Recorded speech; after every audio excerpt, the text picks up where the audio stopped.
जी श्राद्धे श्राद्धे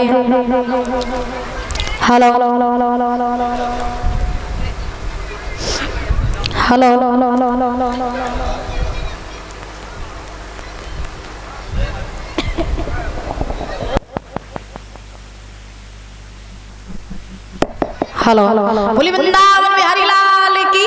तो असल मायने में परीक्षा जी हम जानते ही नहीं है कि भजन होता कैसे है, भक्ति होती कैसे है। आजकल तो लोग महाराज भक्ति को भी, जो भजन को भी दिखावा बनाए फिर रहे हैं। क्यों परीक्षा जी महाराज? लोग जो है आज के जमाने में भक्ति कम है और दिखावा ज्यादा है।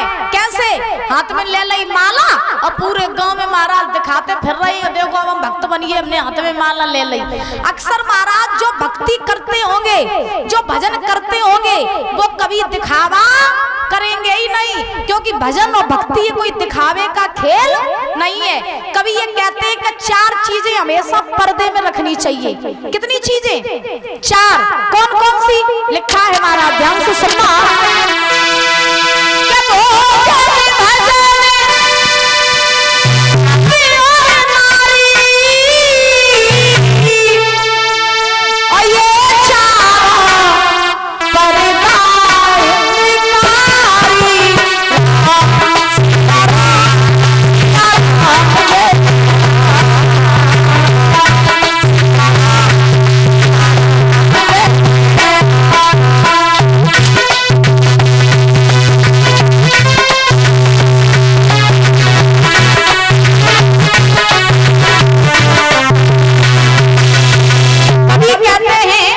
भोजन भजन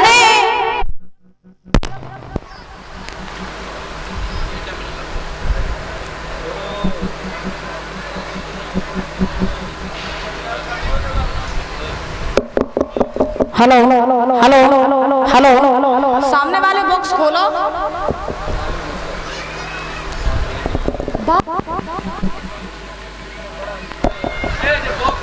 हेलो हेलो श्राद्धे वृंदावन बिहारी लाल की।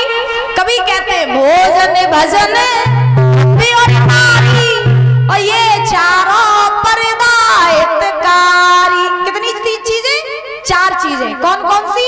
भोजन भजन द्रव्य और नारी। दादा पीछे बड़े ध्यान से सुनना। 4 चीजें पर्दे में रखनी चाहिए। कैसे? अगर आप महाराज भोजन कर रहे हो, चाहे नमक रोटी खा रहे हो, चाहे रोज पनीर खा रहे हो, आप महाराज भोजन करो तो पर्दे के पीछे ही बैठ करके भोजन करना चाहिए। क्यों? क्योंकि महाराज अगर आप घर में नमक रोटी भी खा रहे होंगे ना, और बाहर वालों को अगर भनक लग गई कि आपके घर में नमक रोटी खाने को है, तो फिर वो महाराज आपकी हंसी उड़ाएंगे। तो इसलिए भोजन जब भी करो तो हमेशा पर्दे में बैठ के करना चाहिए। लेकिन आजकल तो वो प्रथा खत्म ही हो गई जो पर्दे में बैठ करके करें। क्यों? हमने देखा है लोगों के पास पैसा आ जाए, रोज छोले पनीर खान लगे और बढ़िया रेस्टोरेंट में जान लगे, तो महाराज खाना ऑर्डर करें, खाइए, बाद में पहले फोटो खींच के स्टेटस लगाए दिए, देखो आज हमने पनीर खाओ, आज हमने रेस्टोरेंट में खाना खाओ। तो भोजन का भी लोग दिखावा करते हैं। दूसरी बात भजन। लोग महाराज भजन करते हैं तो देखो माला ले लेते, लंबो टीका लगा लेते, बड़ा दिखावा करते, देखो अब हम भक्त बन गए, हम भजन करने लगे।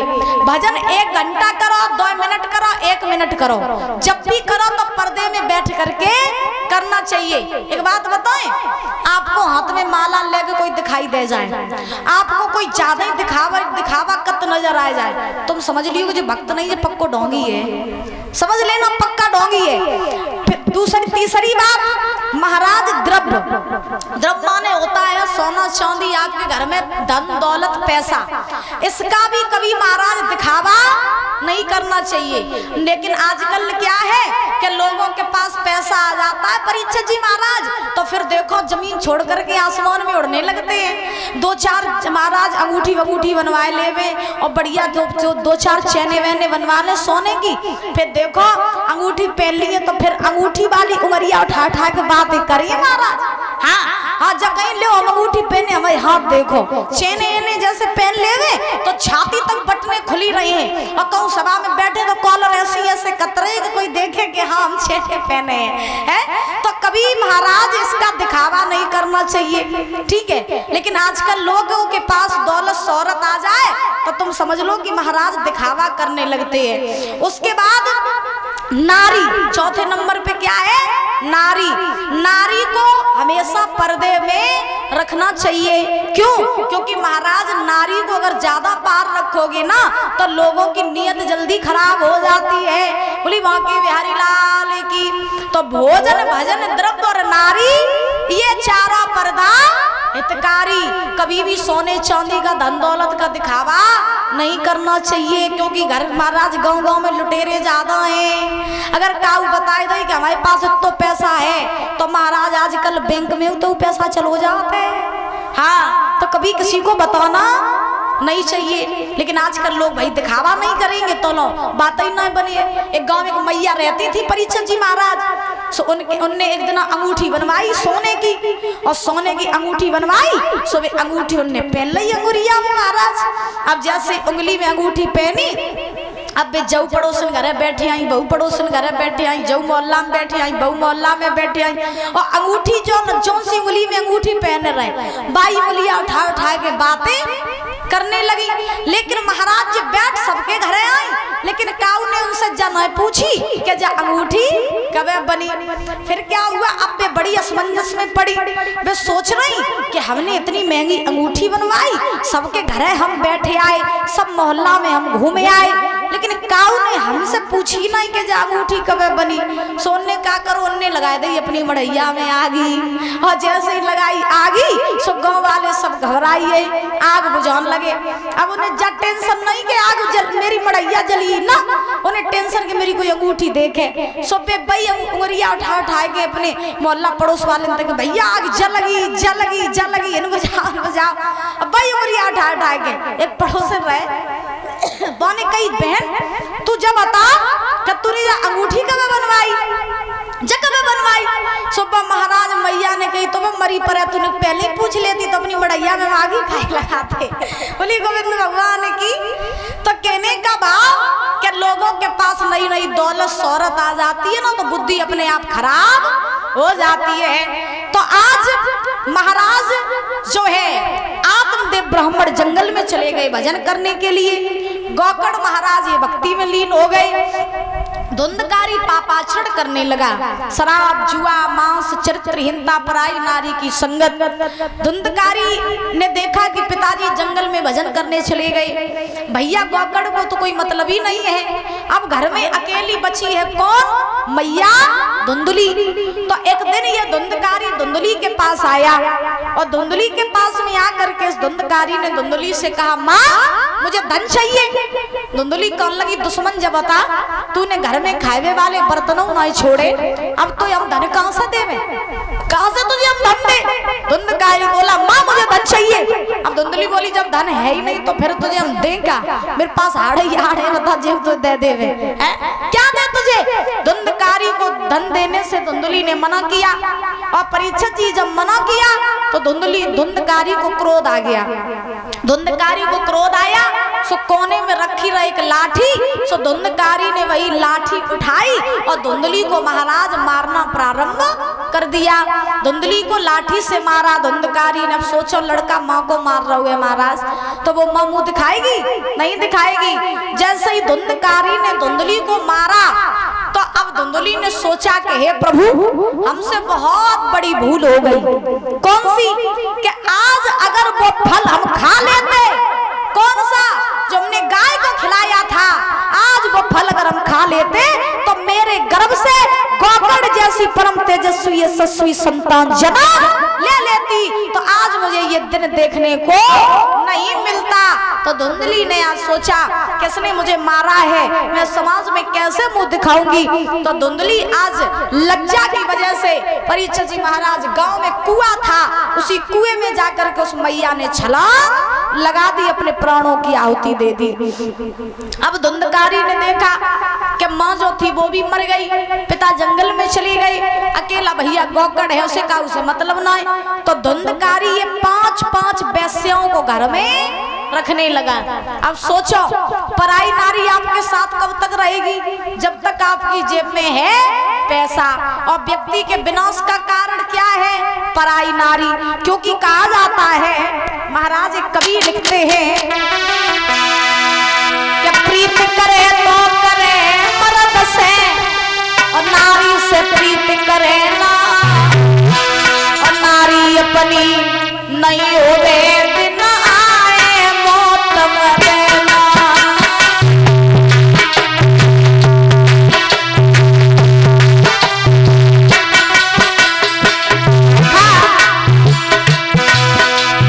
प्रीत करे तो करे मर्द से, नारी से प्रीत कर नारी अपनी नहीं होवे दिन आए मौत मरे ना।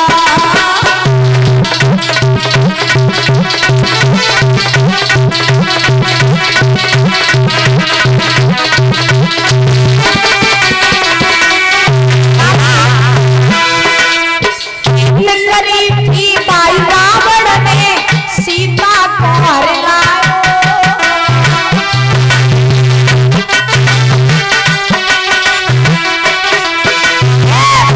करी थी बाई रावण ने सीता को हर लायो। जबकि सोने की लंका राख में मिल गई कुल को सतरायो।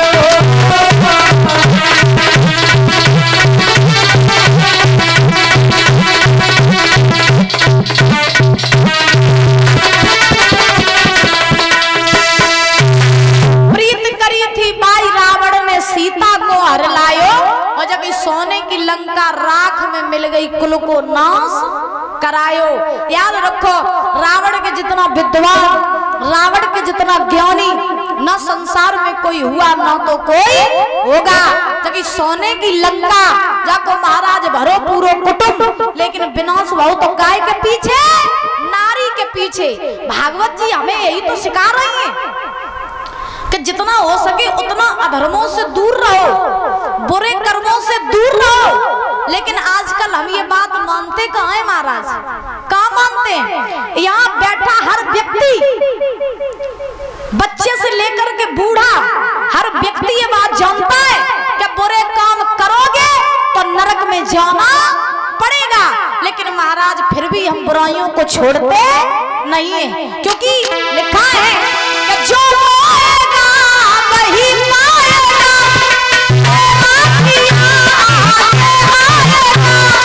दुख सुख है क्या फल कर्मों का, जैसी करनी तैसी भरनी, जैसी करनी तैसी भरनी, जैसी करनी तैसी भरनी, जैसी करनी तैसी भरनी।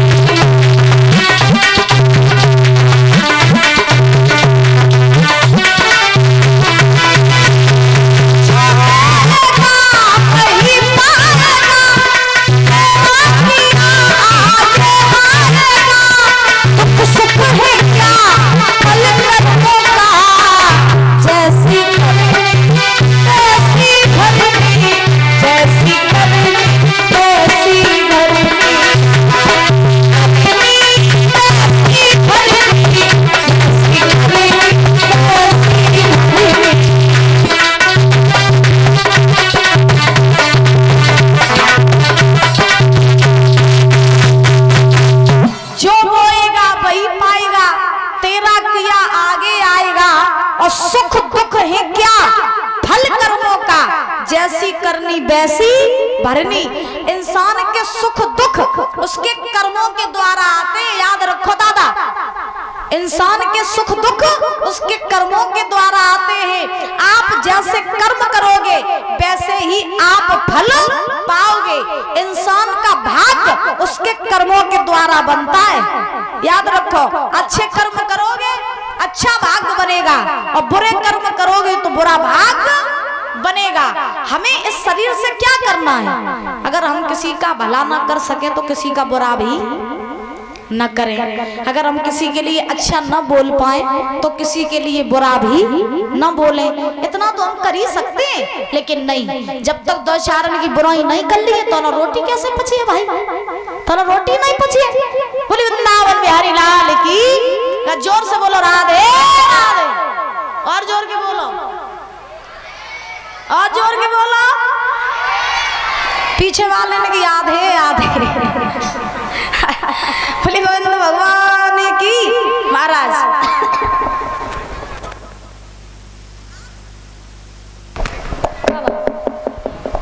आज महाराज सूत जी समझा रहे 88,000 ऋषियों को कि ऋषियों, महाराज ये धुंधकारी जो था ये 5-5 वैश्यों को घर में रखने लगा।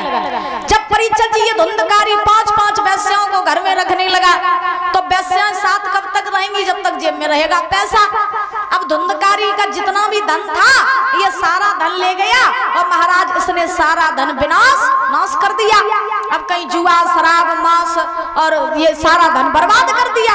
अब घर में कुछ बचा था नहीं तो ये वैश्यों को देगा क्या।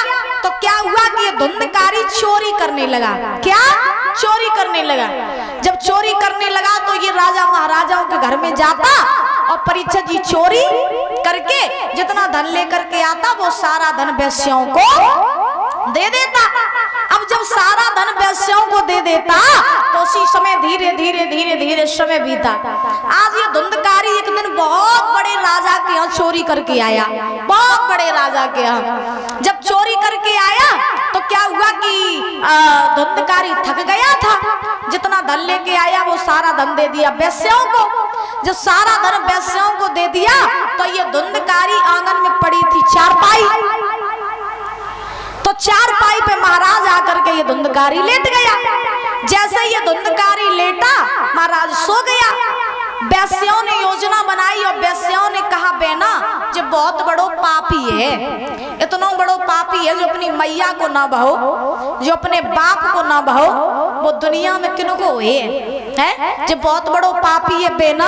एक तो जो चोरी करत है और चोरी करके सारा धन लेकर के आता हमें तुम्हें दे देता है। एक बात तो आप जानते ही हैं परीक्षित जी महाराज, चोर कितनी भी चोरी करे एक ना एक दिन तो पकड़ो ही जाते हैं। वैसे बोली बेना ये चोर है, चोरी करके आता है, एक ना एक दिन ये पकड़ा जाएगा और अगर जू पकड़ी हो जो जेल में गो तो संगे फिर पीछे पीछे हमें तुम्हें चलाओ पड़े है, जे चक्किया पीछे सो पीछे पीछे हर गए तुम्हें पिसाओ पड़े है। तासो इससे अपन लोगों ने धन तो बहुत सारा ले लिया, अब जो है इसको मार दो, इससे धन अपन लोगों ने बहुत सारा ले लिया, अब इसे मार दो। तो उसी समय क्या हुआ कि आज वैश्यों ने धुंधकारी के हाथ पैर परीक्षित जी बांध दिए और जैसे ही महाराज धुंधकारी के हाथ पैर बांधे सो गई थी आप। एक पत्नी तो सोई, इनके तो 4 भोर हुई है आज। बोले वृंदावन बिहारी लाल की।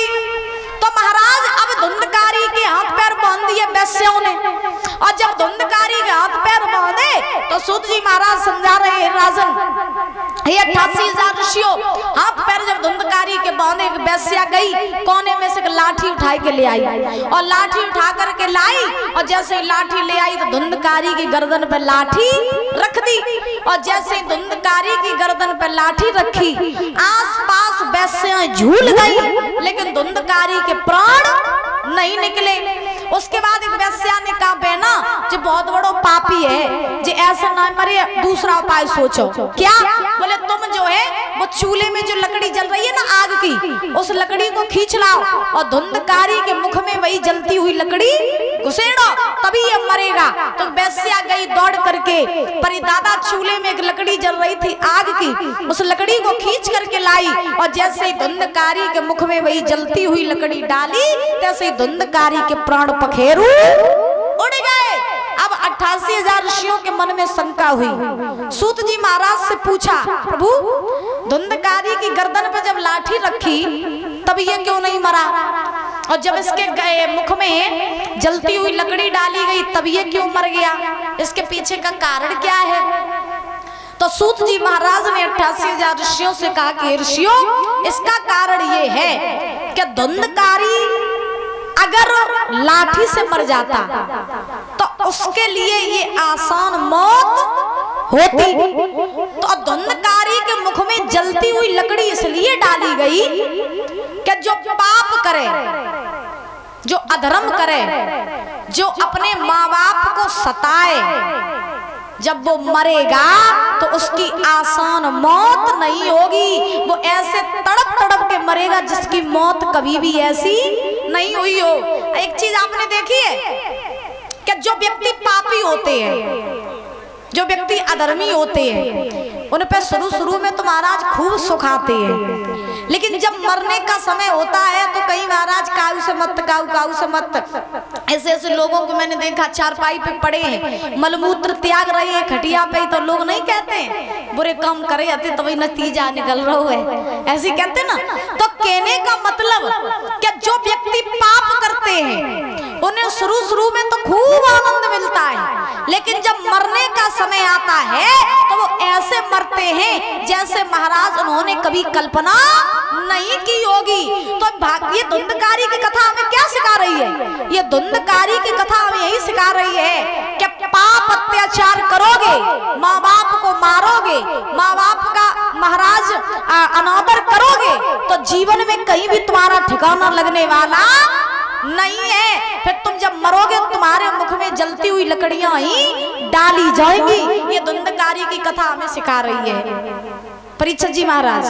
अगर पंडाल में देखो दादा, पंडाल में भीड़ बढ़ाने से ही कुछ नहीं होता है। कथा सुनना तो तभी सफल होता है कब? जब कथा सुनने आओ, हृदय से सुनो और सुन के अपने हृदय में उतारो।